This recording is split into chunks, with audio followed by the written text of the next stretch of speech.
Alors, juste avant de passer à l'étape suivante qui va consister à augmenter la netteté des textures sur certaines parties de l'image, on va nettoyer un petit peu l'image, on va vraiment la passer au peigne fin pour voir si on n'a rien oublié. On va pour cela fusionner plusieurs calques et on va voir ce qu'on peut faire si on n'a rien oublié. Donc, ce qu'on fait, on va voir ici qu'on a déjà deux calques de vignettes. Donc, on sélectionne celui qui est au-dessus, on fait commande E, CTRL E pour les PC, pour les fusionner. Ici, les calques de Dodge and Burn, j'en ai 4, je vais les laisser tels quels. Ça ne présente pas beaucoup d'intérêt, ça ne me surcharge pas entièrement mon travail. J'ai une bonne visibilité, je vois à peu près à quoi ça correspond. Donc ici, il n'y a pas de souci particulier. Luminosité contraste, ici on n'a que des calques de réglage juste au-dessus du calque d'arrière-plan, donc on va laisser ça tel quel pour le moment. Et dernière chose, on va venir se placer ici. Et alors, voir, juste avant ça, j'allais oublier, on a une partie ici qui est un petit peu cramée encore au niveau de la robe, pardon. Et ça c'est dû je pense à un de ces calques. Voilà, je pense que c'est le luminosité contraste ici, celui-ci. Donc, on va venir ici sur le masque de fusion, comme on a vu dans un des premiers chapitres. On va venir sur le masque de fusion et on va venir peindre en noir. Donc, je fais raccourci D, raccourci X. Alors, on n'est pas obligé de faire le D, hein. Si on est en blanc et noir, on peut faire le X directement, évidemment. Pour avoir la couleur noire en premier plan, je vais venir peindre en noir donc, sur le masque de fusion au niveau de la robe. Alors, il ne faut pas que je sois trop gros non plus au niveau de la brosse. Voilà. Et je vais venir enlever l'effet de luminosité contraste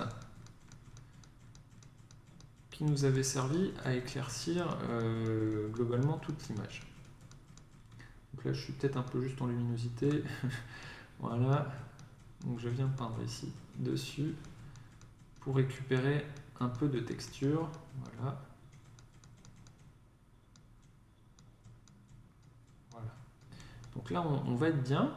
Ici, je vois qu'on peut peut-être encore récupérer. Donc je vais faire la même chose sur le calque de courbe qu'on avait en dessous. Voilà. Voilà, donc ici je me retrouve avec quelque chose qui est pas mal. J'ai récupéré de la texture au niveau de la robe, donc là c'est plutôt une bonne chose. Je vais essayer peut-être de faire la même chose sur la texture du fond. Alors là c'est vraiment un essai, je vais voir ce que ça donne. Je donne un petit coup comme ça pour diminuer. Voilà, donc c'est très léger.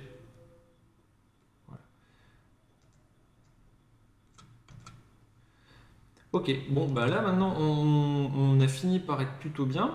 Je vais récupérer mon outil de déplacement, voilà, ce sera plus facile. Et je me place en haut de la pile et je vais faire un raccourci qui est pour moi complètement hallucinant, c'est majuscule Alt, commande E. À quoi sert ce raccourci? Ça sert à fusionner tous les calques qui sont en dessous. C'est-à-dire que maintenant j'ai un calque en haut qui est la somme, qui est le résultat visuel de tous les calques qui sont en dessous. C'est-à-dire que voilà, ici j'avais tous mes calques, je peux les passer en mode invisible. Le résultat final, ce sera cette image-ci. Donc là j'ai vraiment le résultat, la synthèse de mon résultat, de tout mon travail, qui est résumé ici dans cette image. Pourquoi j'ai fait ça? C'est dans une optique justement d'accentuation de l'image. J'ai envie de partir de cette image-ci, donc qui est très bien. Il me manque juste une chose, c'est d'accentuer les textures. Pour accentuer les textures, je vais tout d'abord dupliquer le résultat final. Donc je vais faire commande J, CTRL J sur PC. Je vais ensuite aller dans Filtre. Et là, je vais aller dans Renforcement, Accentuation. Alors, le filtre accentuation va permettre des réglages en fait. C'est pour ça que je prends, c'est pas un filtre automatique, c'est un filtre qui permet de régler la netteté, l'augmentation de la netteté. Ici, on va s'intéresser, voilà, au grain de peau. Et donc là, on va tout simplement essayer de voir comment réagit le grain de peau en fonction de l'accentuation qu'on lui propose.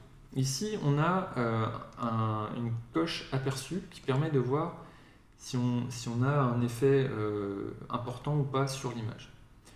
Donc ici, on voit qu'on peut encore améliorer. Voilà, donc on va vraiment lui forcer un petit peu la main. Donc c'est un gros fichier, hein, donc c'est pour ça que les valeurs sont assez importantes. Plus l'image est grande, plus on doit avoir un gain important ici. Alors, gain, là on est pas mal, on a une bonne accentuation par rapport au début. Donc vous pouvez le voir ici, hein. Alors moi j'ai tendance à regarder ici, mais en fait on le voit beaucoup mieux de manière en réel ici. Donc aperçu, donc ça c'est avec l'accentuation, et ici sans l'accentuation. Donc on voit qu'il y a une différence quand même qui est assez notable sur la texture de la peau, sur les cheveux et sur ici sur la robe. Donc moi je vais valider tel quel. Je vais venir ici quand même rajouter un masque de fusion. Alors je vous ai dit tout à l'heure que par défaut le masque de fusion s'affiche en blanc, mais on peut également l'afficher en noir quand on le crée en appuyant sur la touche Alt et masque de fusion. Voilà. Donc ici j'ai un masque de fusion qui est noir, qui est venu masquer complètement l'effet qui était un effet d'accentuation. Donc ce calque-là est un calque, c'est mon image qui est accentuée. Le masque de fusion vient le masquer entièrement, vu qu'il est noir. Et donc l'idée maintenant, c'est de venir peindre en blanc par-dessus. Donc avec un outil pinceau.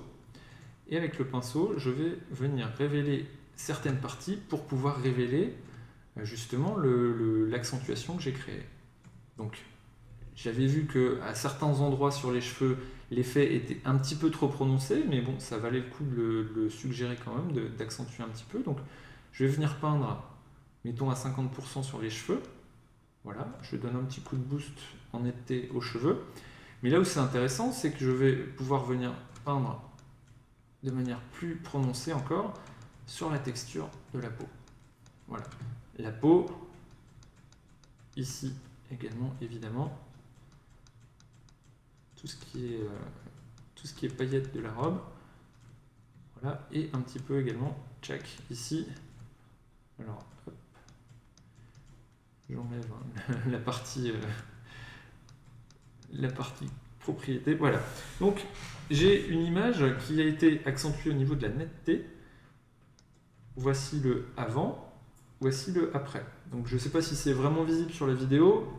Je vous garantis qu'en taille réelle, en plus là on est à 25%, en taille réelle, le résultat est vraiment intéressant. Donc, ici, ça c'est avant. Et voilà après. Donc on voit qu'ici on s'est vraiment bien débrouillé pour avoir une jolie texture de peau qui permettent également de mettre en avant la texture ici de la robe.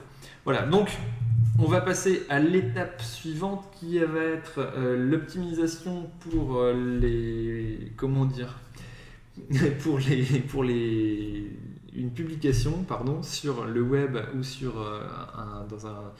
dans un livre photo par exemple ou en tirage d'art. Donc pour ça on va passer assez vite, mais il y a quelques notions importantes à avoir avant de passer à cette étape. Donc on voit ça tout de suite au chapitre suivant.